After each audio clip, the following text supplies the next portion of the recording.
Good morning. So, we're going to talk flavors today. We're going to talk about all the different kinds of flavors that we have, and we're going to chunk them out. So, this is part one. So this video is going to kind of go on the traditional flavors and the elements of the traditional baklava flavors. Traditionally, baklava is used with walnuts or pistachios. If you're in the Black Sea region, they're going to use hazelnuts.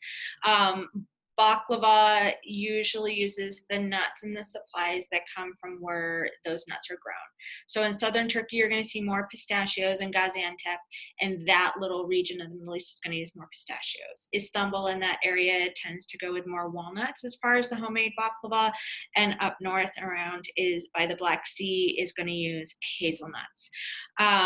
Building on that theme, we use different elements in those kinds of traditional realms. So I kind of take some chocolate and I'll add some walnuts. So you can have walnut and dark chocolate.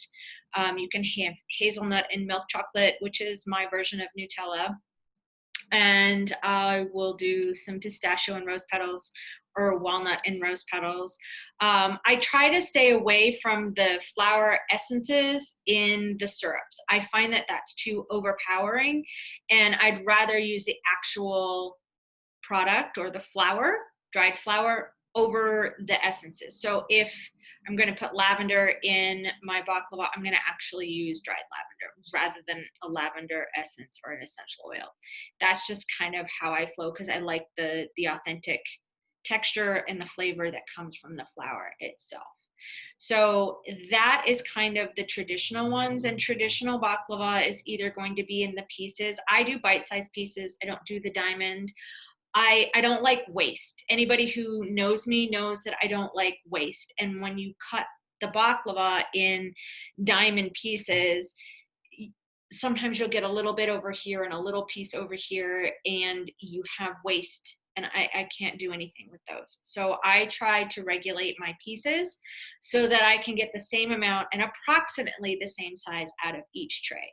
So mine are about 1 to 1.5 inches square-ish on a tray, and I get 96 pieces. That's kind of how I roll with my baklava.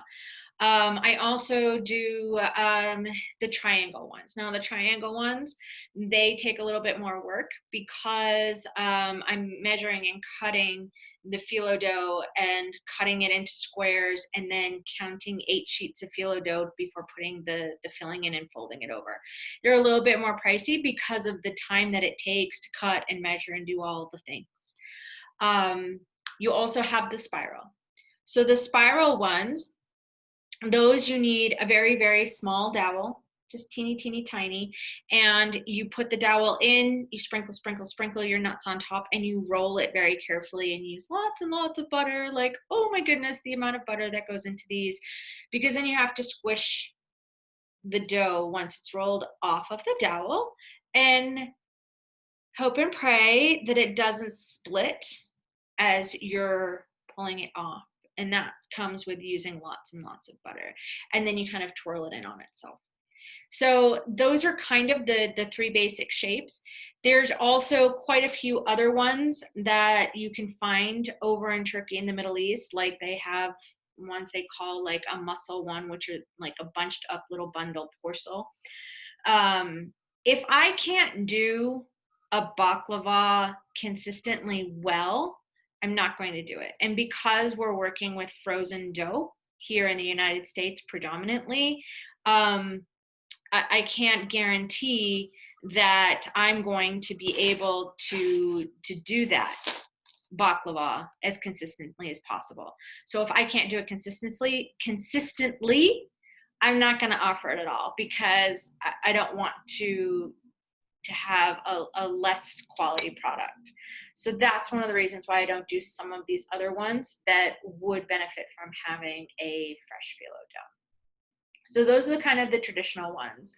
Stay tuned for the next video, and we're going to talk about some of the other punky funky flavors. Take care.